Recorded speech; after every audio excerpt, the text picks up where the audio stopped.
Para jamaah Musalla An-Nur yang mudah-mudahan dirahmati oleh Allah Subhanahu wa taala. Sekali lagi kita bersyukur kepada Allah Subhanahu wa taala dengan membaca hamdalah alhamdulillahi rabbil alamin, berselawat kepada Nabi Muhammad dengan membaca Allahumma sholli ala Muhammad wa ala ali Muhammad, dan mengucapkan salam untuk Nabi Muhammad dengan membaca Assalamualaikum ya Rasulullah. Berikutnya kita lanjutkan lagi untuk membaca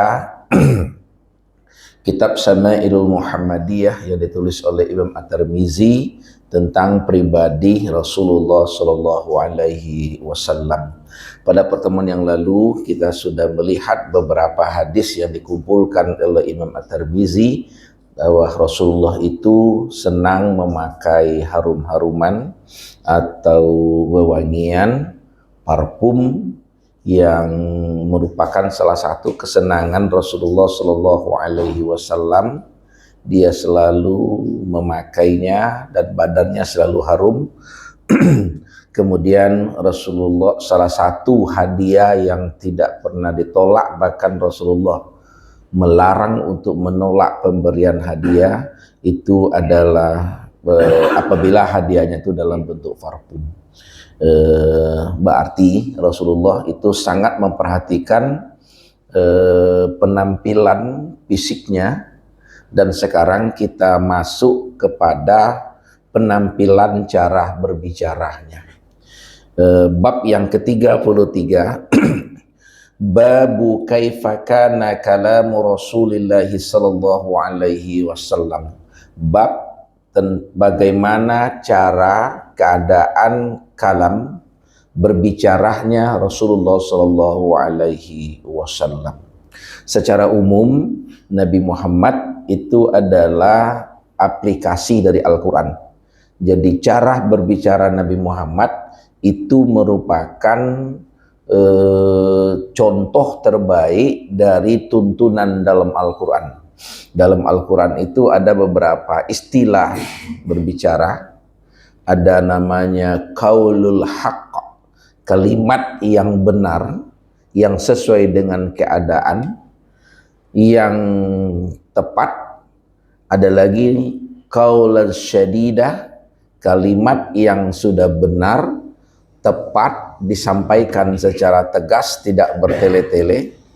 Ada lagi istilahnya qaulal layyina, suatu kalimat yang sudah benar, tepat, dan disampaikan secara lemah lembut sehingga orang yang menerimanya itu bisa memahami dengan baik.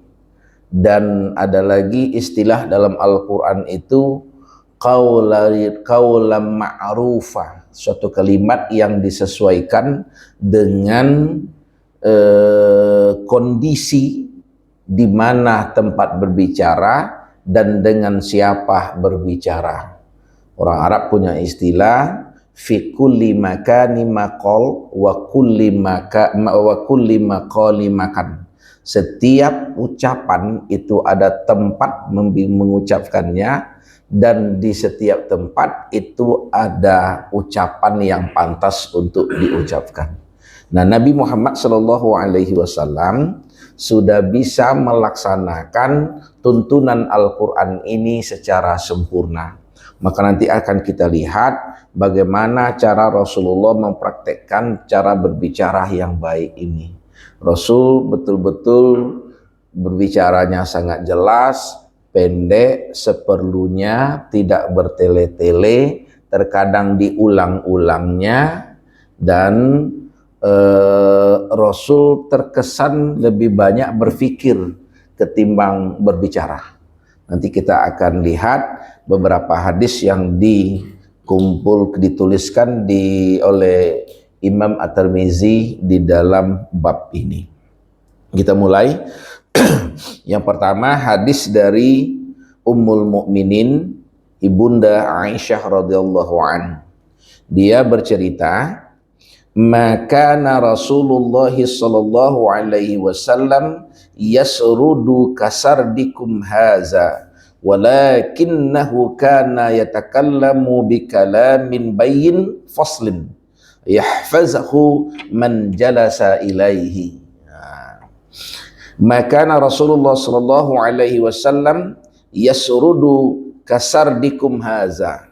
Kata Ibunda Aisyah, Rasulullah itu tidak berbicara cepat sebagaimana kalian berbicara sering cepat-cepat.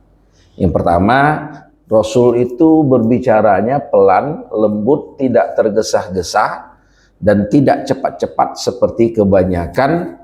Pada waktu itu sahabat juga banyak yang berbicaranya terlalu cepat sehingga susah dipahami oleh mustami' atau orang yang mendengarkannya. Walakinnahu kana yatakallamu bikalamin bayyin faslin. Akan tetapi Rasulullah itu berbicaranya bayyin. Bayyin itu jelas. Faslin. Faslin itu terputus dengan sangat indah. Jadi satu kata itu tidak terkesan bercampur dengan kata berikutnya, sehingga dia tuh mudah dipahami. Bayyin faslin, sudah jelas dan rinci pula. Nah, sehingga yahfazuhu man jalasa ilaihi, mudah dihafal atau mudah ditangkap oleh orang-orang yang duduk di sekitarnya.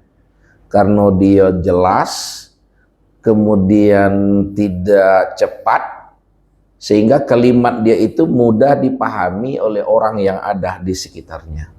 Nah, Nabi memang punya salah satu keistimewaan. Ketika beliau duduk di majlis, ini kan majlis seperti ini, walaupun zaman itu belum ada mic, itu ucapan beliau sama jelasnya didengar oleh orang yang paling dekat, sama dengan orang yang paling jauh, itu sama tuh kedengarannya. Ini salah satu keistimewaan Nabi Muhammad SAW.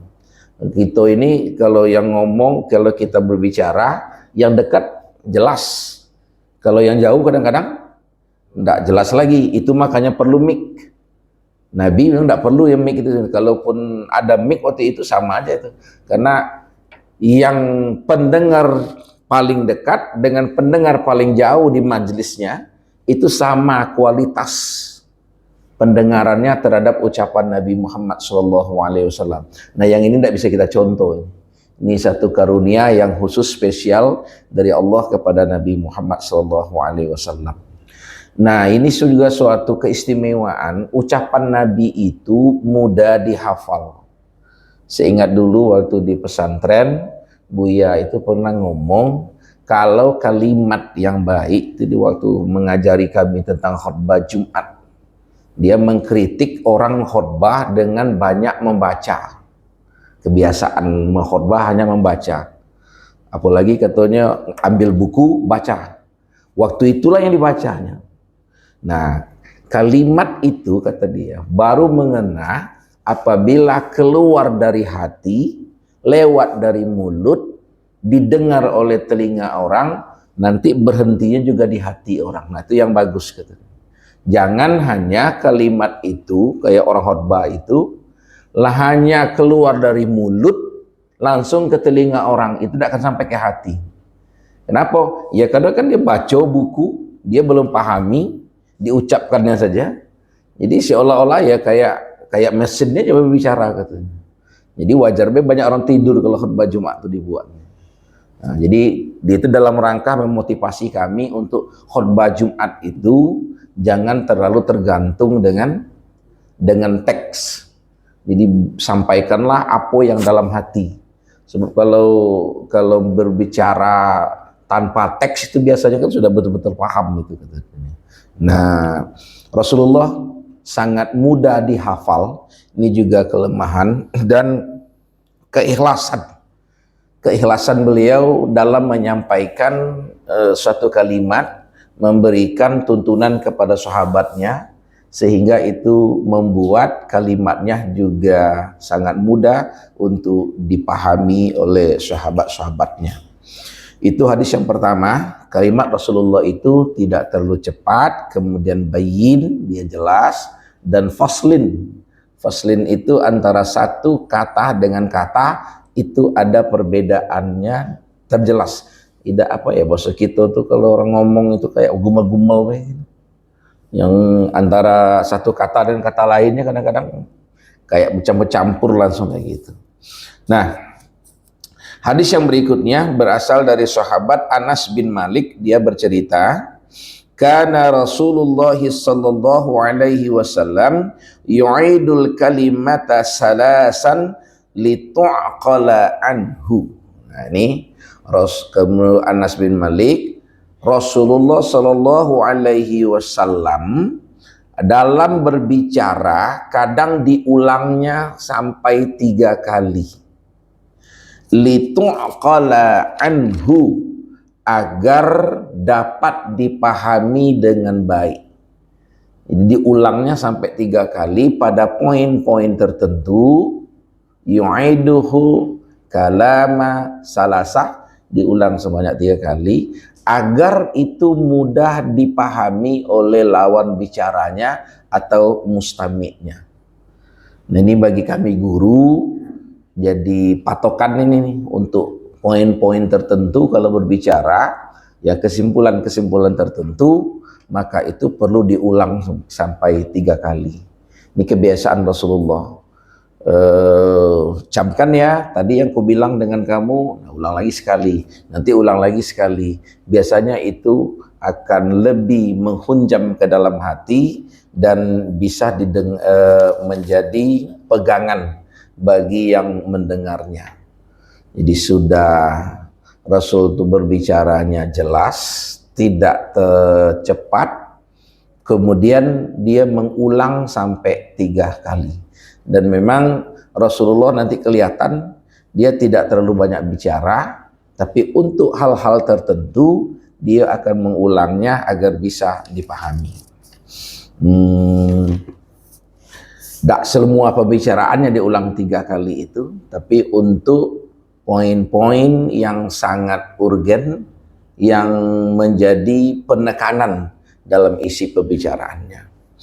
Nah, sekarang kita lihat hadis yang dari Hasan bin Ali atau cucu Nabi Muhammad SAW tentang cara Rasulullah berbicara. Ini Hasan bin Ali bertanya kepada pamannya Hindi bin Abi Hallah. Hindi bin Abi Hallah ini anak ibunda Khadijah dari pernikahan dengan laki-laki sebelum menikah dengan Rasul. Khadijah itu kan menikah dengan Nabi kan janda. Nah, ada dua suaminya sebelum menikah dengan Rasul, sudah 2 suaminya. Nah, salah satu nama suaminya itu adalah Abi Hallah, dan dia punya anak. Khadijah dengan suami sebelumnya itu punya anak. Satu di antara nama anaknya itu adalah Hindi. Nah, jadi Hindi bin Abi Hallah, dia sangat dekat dengan Rasulullah dan tahu banyak tentang Rasul karena memang dia serumah dengan Nabi. Jadi ini anak angkat Nabi dan ini merupakan paman dari Hasan. Karena Hasan adalah cucu dari Nabi. Nah, dialah yang bercerita. Hasan bin Ali pernah bertanya kepada pamannya itu, Hindi bin Abi Hallah, tentang cara berbicara Rasulullah. Dia bilang, sifli mantiqa Rasulillahi sallallahu alaihi wasallam. Sampaikan kepadaku tentang ucapan Nabi Muhammad. Kalau kalamun itu berbicara, kalau mantiqun itu kalimat, sama itu dari kalam, dari dari nataqah. Itu juga artinya kalimat yang keluar dari mulut.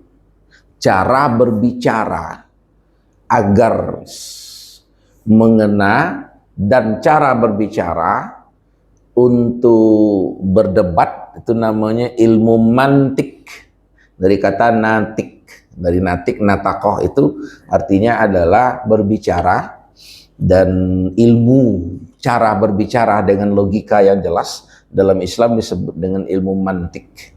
Nah, dia berbicara, dia minta jelaskan kepada pamannya Hasan bin Ali bagaimana cara Rasulullah itu berbicara.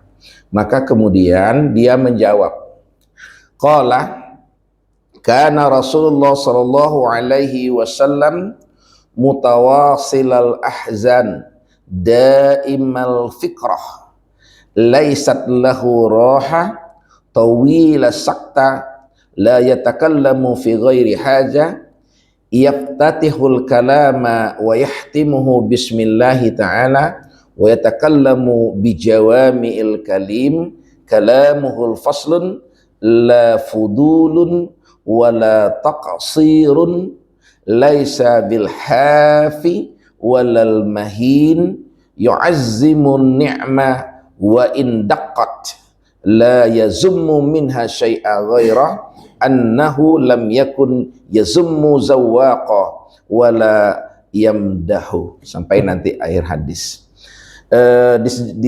Digambarkan oleh Hindi bin Abi Hallah, karena Rasulullah sallallahu alaihi wasallam mutawasilal ahzan. Rasulullah itu orang yang sangat banyak merasakan kesedihan dalam hidupnya. Ini dimulainya dulu ini.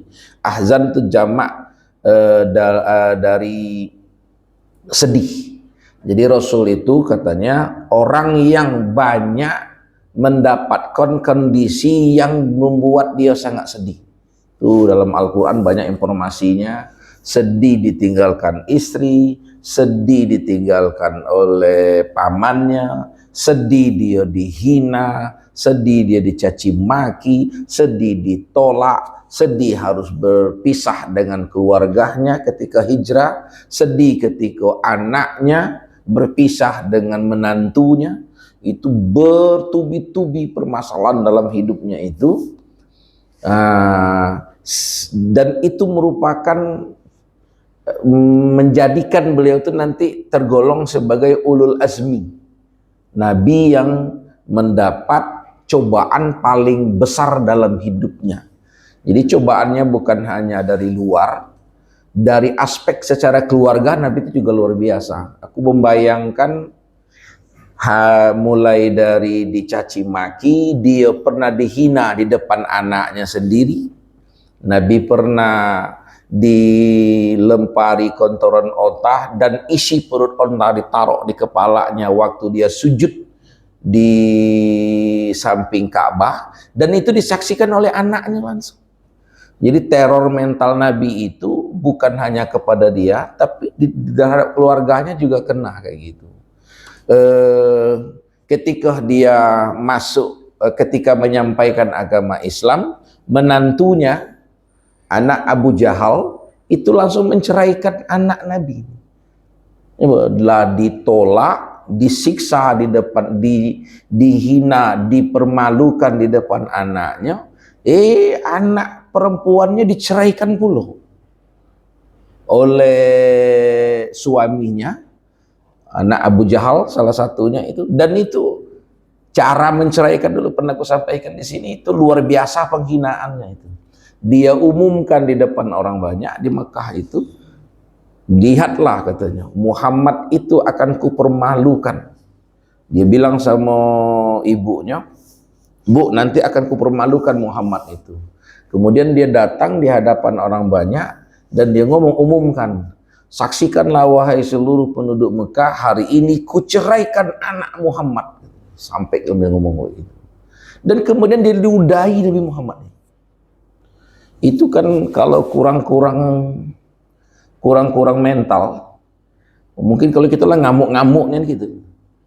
Lah ngamuk lah dipermalukan, bukan hanya kita dipermalukan, anaknya juga dipermalukan seperti itu. Itu luar biasa itu. Kemudian ketika dia hijrah, itu kan anaknya belum hijrah, tinggal di Mekah, dia sudah ke Madinah. Bagaimana keadaan anaknya, bagaimana keadaan keluarganya, itu memang sangat-sangat berat bagi dia. Kalau manusia kayak kita mungkinlah mulai putus asa menghadapi kenyataan itu, tapi beliau dengan sabar yang sang dibimbing oleh Allah bisa menghadapinya. Nah, itulah digambarkan oleh Hindi bin Abi Halla mutawasilal ahzan. Rasulullah itu banyak sekali mendapatkan kondisi sedih dalam hidupnya. Kemudian daimal fikrah. Nabi itu daima itu terus menerus atau banyak berpikir. Jadi selalu memikirkan keadaan yang dihadapinya, strategi-strategi untuk strategi dakwah, strategi berperang, strategi untuk menyatukan umat. Jadi Nabi bukan hanya strategi untuk hidupnya, untuk anak bininya, dia sudah selesai mikir-mikirkan yang kayak gitu, tapi memikirkan bagaimana dakwah, menyatukan penduduk Madinah, menghadapi kaum munafik, menghadapi ancaman dari Yahudi. Itu membuat dia banyak berpikir. Nah, saking banyaknya daim itu tidak berhenti berarti itu. Terus menerus. Daimal fikrah. Nabi itu banyak berpikirnya. Laisat lahu roha. Dan Nabi tidak punya waktu untuk roha, istirahat. Contoh si abrek, tanggung jawab dia itu. Tanggung jawab untuk keluarga, tanggung jawab untuk masyarakat Madinah, tanggung jawab untuk umat Islam. Menubiso Nabi itu akan istirahat dalam menata hidup baru kaum muslimin di Madinah, yang banyak masuk Islam banyak iya, dapat ancaman akan diserang oleh musuh iya, lalu kemudian golongan-golongan miskin banyaknya nih. Yang datang dari Mekah ke Madinah itu banyak orang-orang yang kehilangan harta dan keluarga. Bahkan dia punya kebijakan, orang-orang yang tidak punya keluarga, tidak ada harta, itu ditampungnya di depan masjid, ditinggal di teras masjid kalau istilah kita sekarang, yang dikenal dengan ahlus sufah. Itu pasti jadi pemikiran dia. Bagaimana makan orang ini. Makanya Nabi itu kalau habis sholat, itu nanti jadi syariat. Kalau habis sholat, imam itu disyariatkan oleh Nabi untuk menghadap ke kanan atau menghadap ke belakang. Itu salah satu jadi imam. Kalau dilihat hadis Nabi itu kalau sudah jadi imam, itu tidak akan lurus ke depan dia berzikir. Dia akan ke kanan atau ke kiri. Cuman dua itu pilihan Nabi itu dari dalam hadis. Kenapa ini? Karena dia sekaligus untuk mengabsen sahabat-sahabat yang ada di belakangnya itu. Dia ingat siapa yang tidak hadir hari ini. Nanti ditanya apa permasalahannya. Lalu kedua, siapa kayaknya orang-orang yang dermawan punya harta. Karena nanti dia akan menyuruh mengajak orang-orang yang miskin-miskin ahlu sufah tadi itu. Makanya Nabi itu sering habis sholat itu nanti dia akan bertanya, siapa yang di rumahnya ada makanan. Nah, sahabat ngira Nabi nanti yang nak makan itu. Aku makan, aku ada ya Rasul, dari Rasul.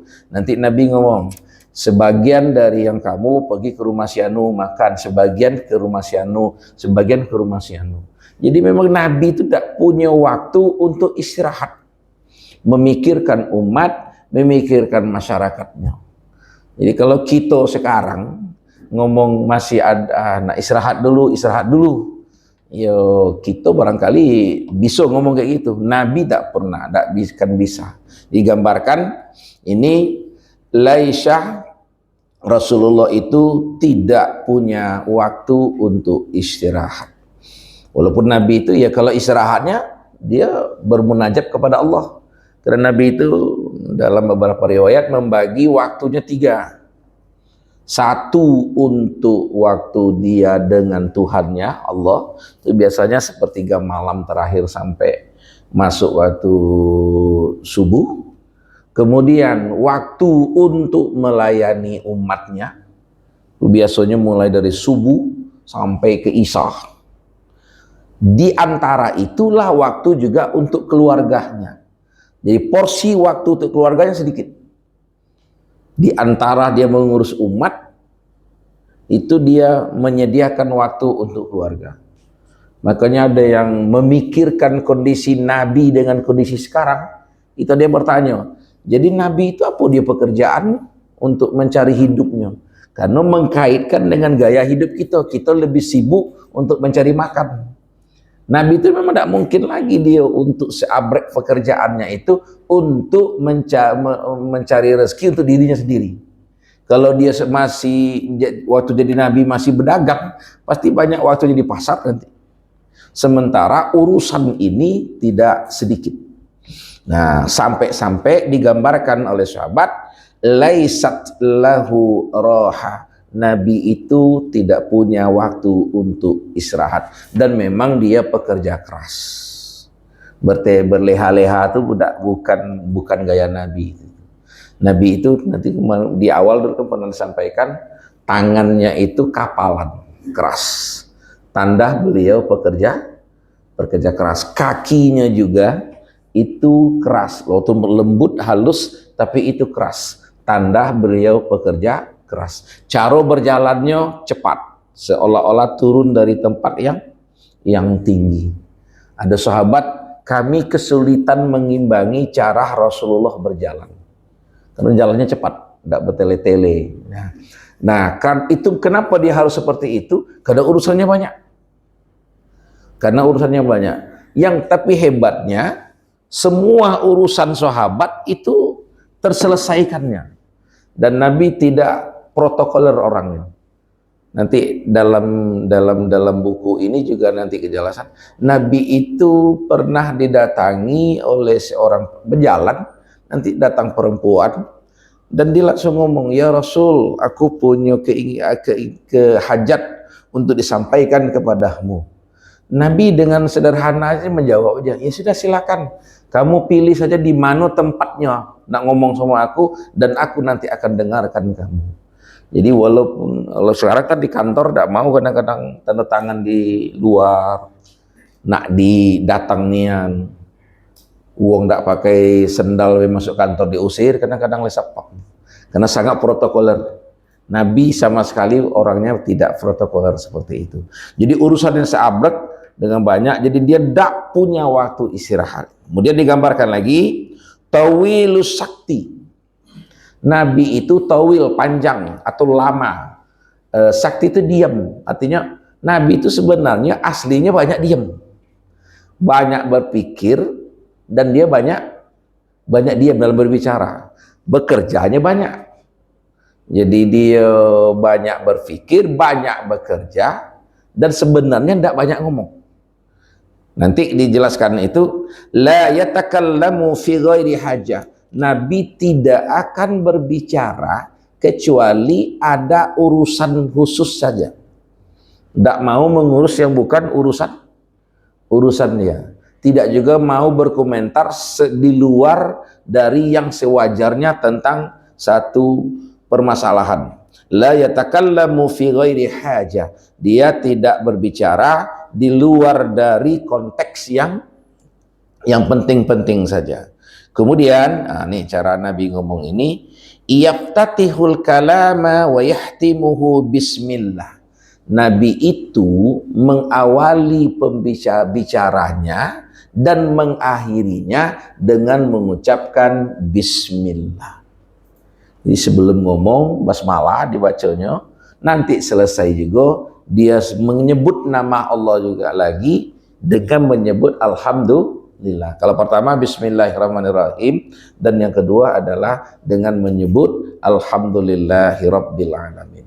Nah, ini juga catatan ini ternyata kita nih kadang kalau biasa ikut seminar, ikut pertemuan di depan orang banyak rame, itu kadang ada peserta nak bertanya, itu sebelum bertanya ngucapin assalamualaikum dulu.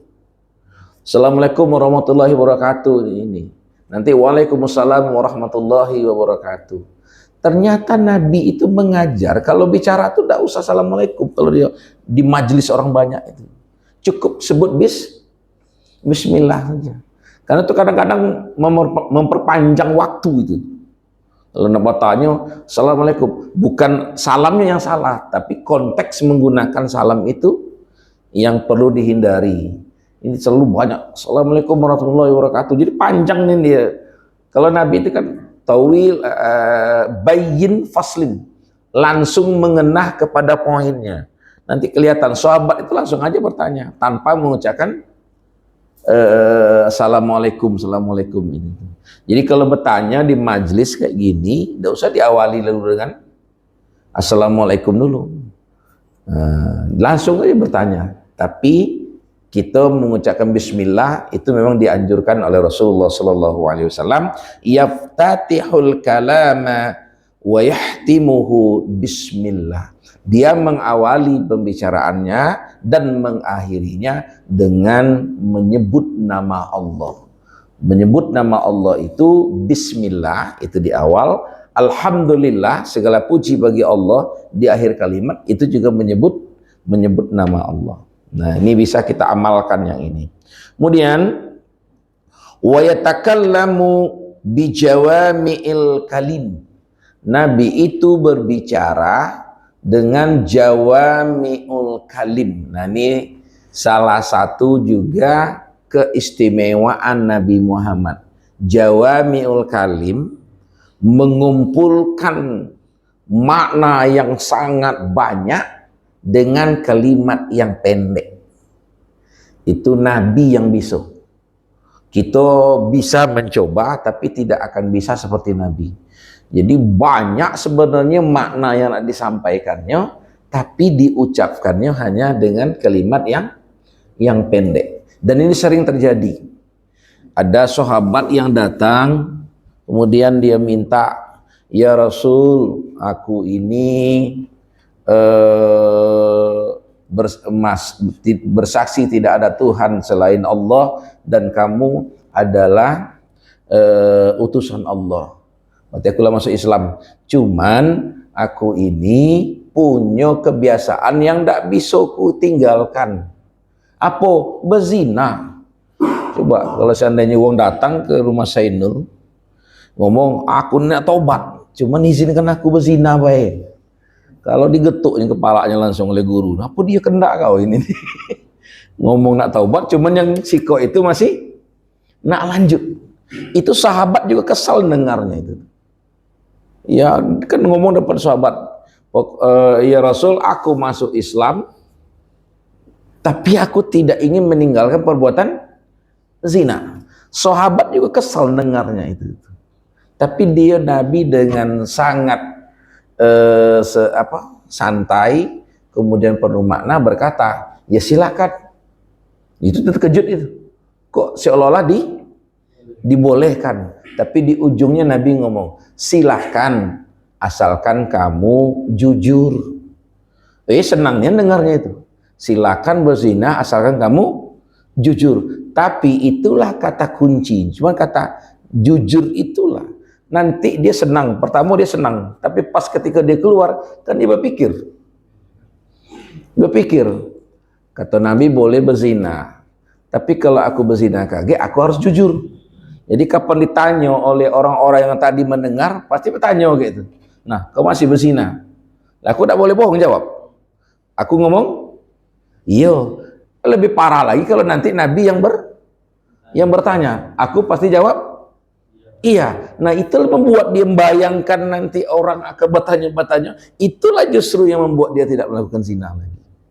Coba, dengan kalimat yang sependek itu, nasihatnya, membuat orang yang sudah hobi berzina berhenti. Tapi dengan kalimat yang sangat sederhana. Nabi itu pernah ditanya oleh sahabat, ya Rasulullah, kepada siapa harusnya aku ini berbuat baik? Ini kepada ayahku atau kepada ibuku? Jawabannya pendek, ibumu, sudah. Mungkin kalau kita jelaskannya panjang tuh kan. Karena orang tua itu sama-sama berjasa, maka kita harus berbakti kepada keduanya, terutama kepada ibu. Mungkin panjang jawaban kita, tapi Nabi pendek kan ya, Pak? Kepada siapa aku harus berbuat baik ya Rasulullah? Ibumu. Tidak puas itu. Sahabat yang bertanya itu kurang puas. Kok pendek nih jawabannya? Tanyanya lagi, kepada siapa ya Rasul? Ibumu. Kurang lagi untuk memperkuat. Sekali lagi, dengan siapa ya Rasul? Ibumu. Sudah. Yang keempat ditanya baru kemudian bapakmu. Dengan jawaban pendek itu, 3 disebut ibu, baru 1 bapak, itu dipahami oleh orang banyak sampai ke kita bahwa ibu itu ternyata lebih berperan dibanding ayah dalam mengurusi anak, dan dia wajar untuk mendapat bakti anak itu lebih kepada ibu dibandingkan kepada ayah. Di lain pihak, di lain hal, Nabi tidak jelaskan waktu itu ternyata ada 3 kebaikan ibu yang tidak bisa dilakukan oleh ayah, yaitu mengandung, melahirkan, menyusui. Nabi kan tidak jelaskan tadi itu. Kalau mau dijelaskan banyak itu kan jelaskannya. Berbakti itu harus kepada ayah, kepada ibu. Nah, cuman ibu kamu lebih diutamakan karena ibu kamu yang mengandung, ibu kamu yang melahirkan, ibu kamu yang menyusui. Kalau itu disebutkan panjang, tapi Nabi memendekkan kalimatnya, ummuka, ibumu. Inilah yang disebut dengan jawami'il kalim, atau kalimat yang dipendekkan tapi punya makna yang sangat mendalam. Ada konsumsi hari ini? Ada itu? Ada lagi. Oh, dapat double berarti hari ini. Alhamdulillah. Ya. Terus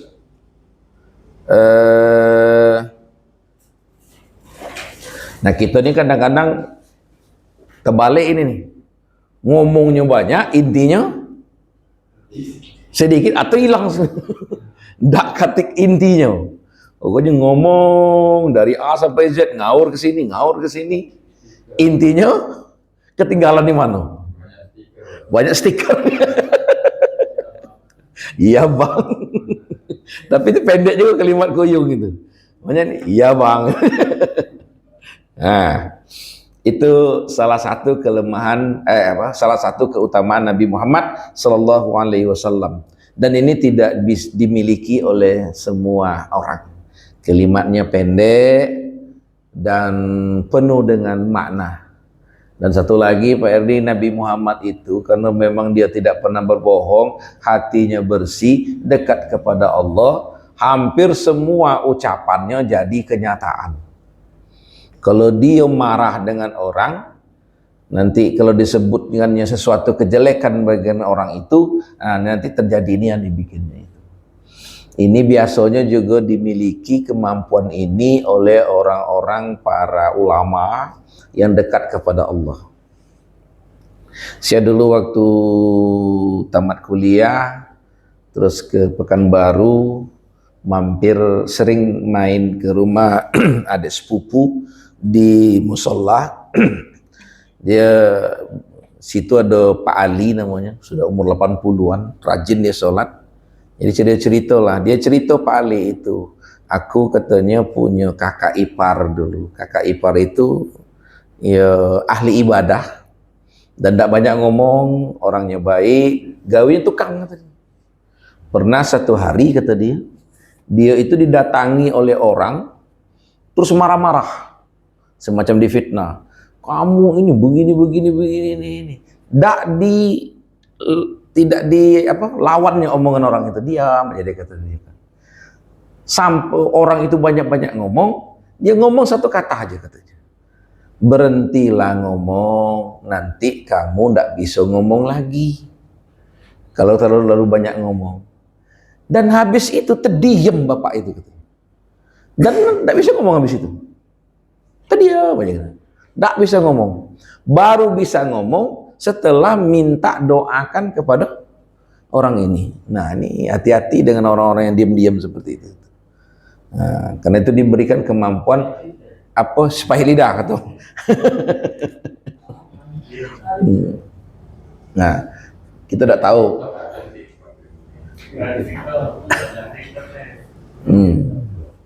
Ya, kita lanjutkan. Berikutnya, Nabi itu kalamuhu faslun. Nah tadi kalimatnya itu dalam berbicara jelas dari satu kata ke kata lain. La fudulun wala taqsirun, tidak terlalu panjang melebar kemana-mana dan juga tidak terlalu pendek sehingga makna yang disampaikan itu tidak jelas. Jadi memang sangat-sangat sempurna cara Nabi berbicara itu. Laisya bil hafi walal mahin. Nabi itu tidak pernah berbicara dengan menghinakan orang lain dan juga tidak kasar dalam berbicara. Jadi ngomong mencak-mencak, marah-marah, meki-meki itu sama sekali tidak Nabi. Dan Nabi juga berbicara tidak mau menghina orang lain. Ada dalam beberapa riwayat itu Nabi itu kalau bertemu dengan orang, kayak waktu dia duduk dengan Aisyah, terus lewat orang Yahudi yang benci kepada dia, terus orang Yahudi itu memplesetkan salam, Assalamualaikum, diplesetnya Assalamualaikum. Samu itu artinya kecelakaanlah bagi kamu. Jadi pas lewat Aisyah duduk di samping Nabi, Yahudi itu ngomong Assalamualaikum Muhammad, kecelakaanlah bagi kamu Muhammad. Tapi cara ngucapinnya seperti ucapan salam, Assalamualaikum, tapi diubahnya Assalamualaikum Muhammad. Aisyah yang marah. Aisyah nak membalas, tapi Nabi menenangkan Aisyah dan dia pendek, dia ngomong, lain kali kalau ada yang bicara seperti itu jawab saja walakah. Walakah itu artinya dan kamu lebih pantas untuk itu. Jadi pendek aja katanya. Walakah, kamu lebih pantas untuk mendapatkan seperti ucapan kamu sendiri. Kalau kamu ngomong aku kecelaka, nah kamu itulah sebenarnya yang celaka. Jadi kalau istilah apa? Kalau istilah orang silat itu menggunakan tenaga orang untuk melemahkan orang, mengalahkan orang dengan menggunakan tenaga orang itulah. Nah, itu salah satu cara berbicara dan kelebihan Nabi Muhammad SAW. Dia tidak kasar dan juga tidak suka menghina orang dalam berbicara dengan siapapun. Dalam sebuah peperangan, coba kita bayangkan, kita dalam saat-saat genting, dalam peperangan, ini sebentar lagi akan diserang. Suasana siaga 1, tiba-tiba datang seorang badui itu orang kampung, menerobos di antara sahabat-sahabat, berkilir-kilir di berjalan, langsung mendekat Nabi Muhammad, pegangnya langsung tali kekang onta di depan itu, langsung dipegangnya itu. Kemudian dia langsung berbicara tanpa basa-basi, ya Rasul, ajari aku Islam sehingga aku tidak perlu bertanya lagi dengan orang lain setelah ini. Dalam kondisi genting seperti itu, tanpa minta izin, langsung bertanya. Kalau kita sekarang pasti ngomongnya tidak sopan gitu. Dan pasti mengganggu suasana. Tidak tahu di tempat, tidak tahu situasi. Mungkin pengawal sudah ngambil tindakan. Tapi Nabi melarang sahabat untuk memegang sahabat ini, dan justru dia bertanya. Dan Nabi ngomong kayak gini, nah coba kamu dengarkan, dia ini bertanya tentang inti dari Islam. Kemudian dia jawab, kamu hendaklah jangan mensekutukan Allah, hendaklah kamu melaksanakan sholat dan beberapa hal lain. Setelah itu barulah Nabi ngomong, lah sudah keperluan kamu, nah lepaskanlah pegangan kuda aku ini. Aku bayangkan situasi seperti itu, genting. Kalau ini kalau perang tuh panglima perang sedang siaga 1, tiba-tiba ada yang bertanya, mengganggu suasana. Nggak tahu kalau tentara apa yang terjadi itu Pak. Kalau kena tangkap langsung itu di saat yang seperti itu. Tapi Nabi dengan sangat lembut masih memperlakukan orang dengan lembut di saat suasana genting sekalipun seperti itu. Ini memang luar biasa Nabi itu. Kemudian yu'azzimun ni'mah wa indaqat. Nabi itu selalu memuliakan nikmat walaupun nikmat itu sedikit. Kita nih ngucapin alhamdulillah biasanya ada ukurannya ya. Kalau dikasih duit 500.000 alhamdulillah. Kalau dikasih 5.000 tak ucap ada alhamdulillah. Biasanya malah tambah lagi. Masih mendingan. Kadang ngatain pula, alah sedikit jo. Untuk apa duit sebanyak ini? Nah. Walah kaget pula. Tak perlu aku main ini. Atau menghina aku nih ngunjuk aku duit waya-waya cak ini. Nabi itu yu'azzimun nikmah, memuliakan nikmat Allah walaupun hanya sedikit. Jadi mau banyak alhamdulillah, mau sedikit alhamdulillah. Jadi di semuanya itu bagi Rasul itu luar biasa memang. Kemudian la yazummu minha syai'a. Nabi itu tidak pernah menghina makanan dan juga lam yakunna zummu dawaqah, dan juga tidak memuji makanan secara berlebihan. Ini kebiasaan beliau. Kita selalu berulang-ulang. Kita kadang-kadang makan PMP kepedasan, kita berkomentar, alangkah pedasnya, ya Allah, cuman PMP habis juga.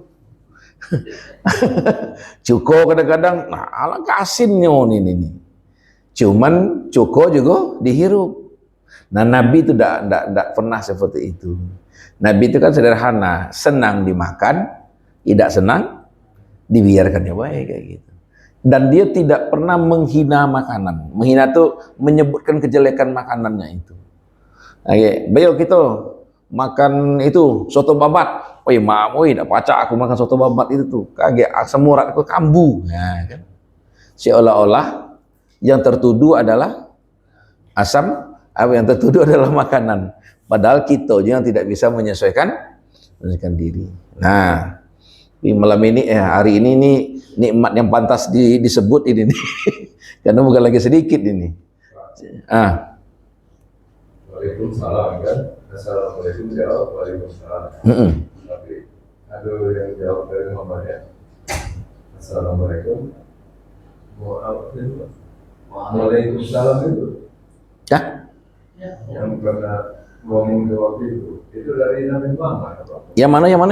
Lupa aku. Assalamualaikum. Biasa dijawab waalaikumsalam. Iya. Kalau Muhammadiyah, waalaikumsalam itu. Muhammadiyah? Iya. Yang mana? Oh, waalaikumsalam. Oh, itu bukan Muhammadiyah. Itulah yang benar jawabannya secara tulisan. Waalaikumsalam. Ya. Itulah yang benar. Justru kalau kita jawab selama ini waalaikumsalam, itu kurang tepat secara ilmu tajwid. Yang benar itu adalah waalaikumsalam. Jadi kalau kita nulis itu waalaikum nanti assalam. Jadi disambung menjadi waalaikumsalam. Mussalam. Itu yang benar itu tuh. Itu dari Nabi. Dari Nabi bahasa Arab itu yang benarnya.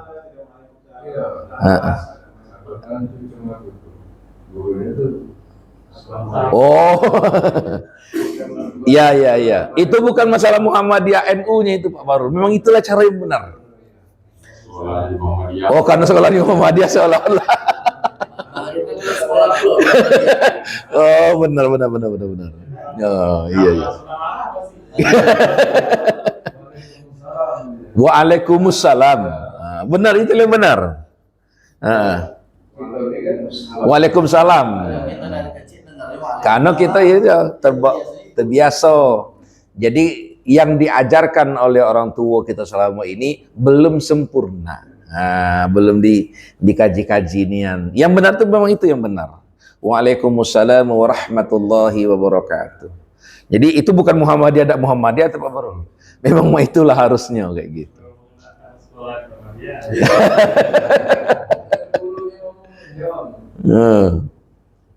Tapi bagus sih dia tuh.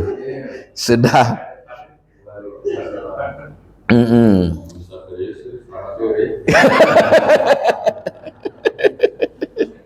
Beda itu. Waktu Pak Baru sekolah dulu itu lain dia.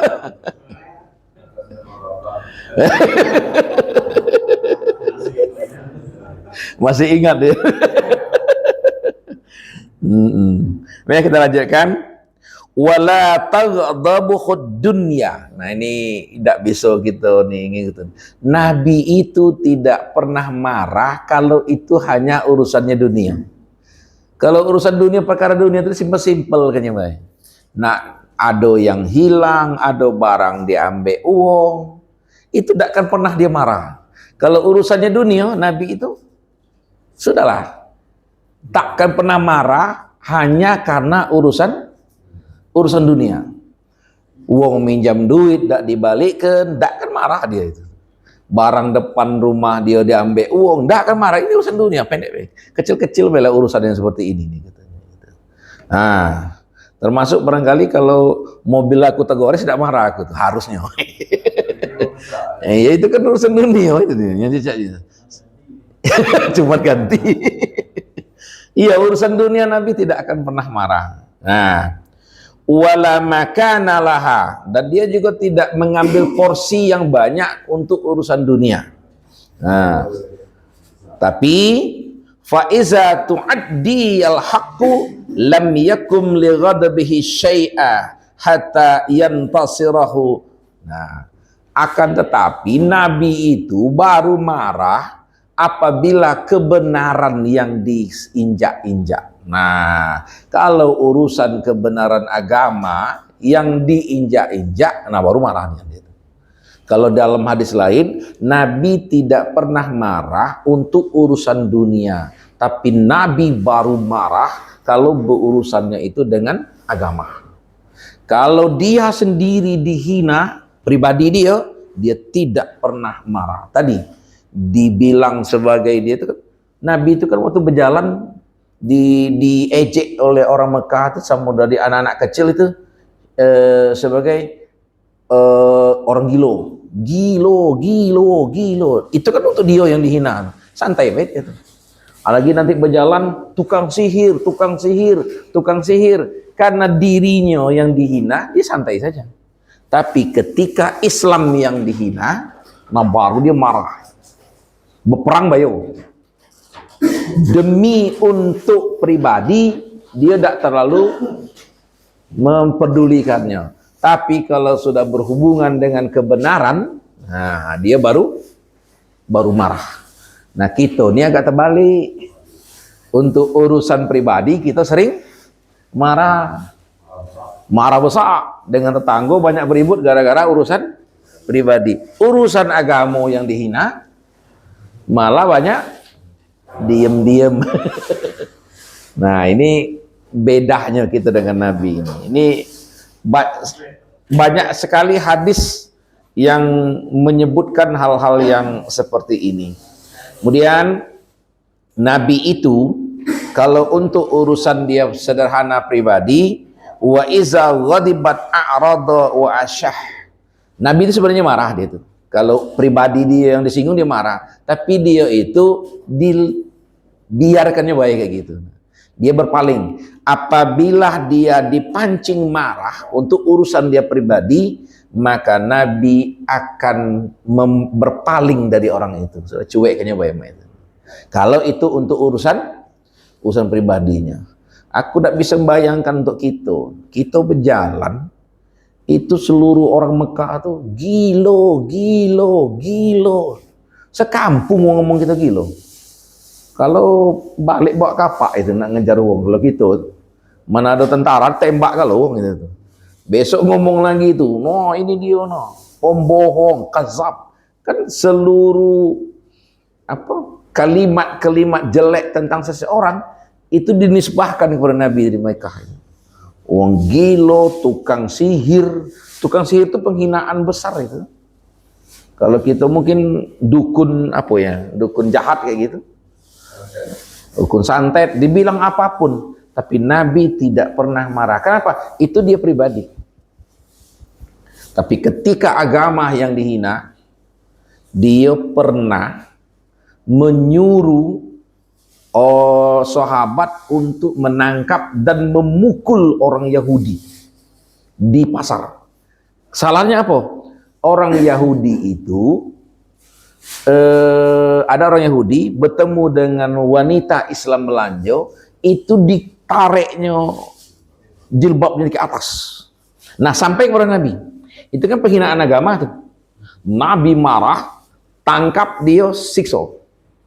Nah, itu saking dia marah itu.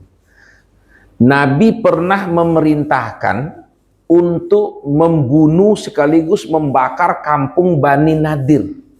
Bani Nadir itu orang Yahudi yang sudah berulang-ulang mengkhianati Nabi di Madinah. Bikin perjanjian, walaupun beda agama, tetap hidup damai. Tapi Bani Nadir ini selalu berkhianat. Dia menjadi mato-mato orang Mekah yang nak menyerang Nabi.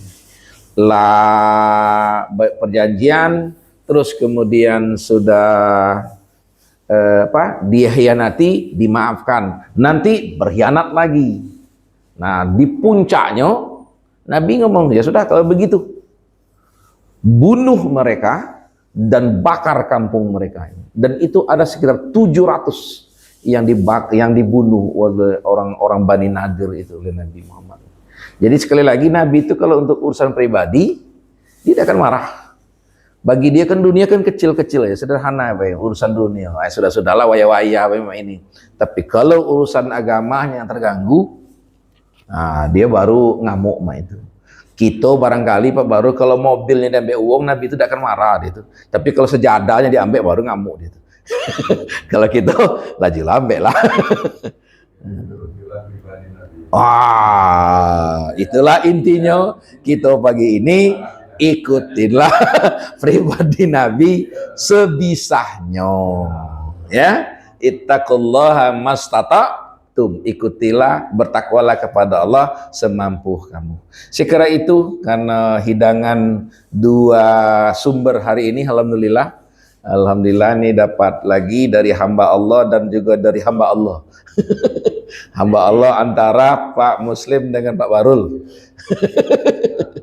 Ya, kita tutup. Nasrum minallahi wa fathun qarib. Wassalamualaikum warahmatullahi wabarakatuh.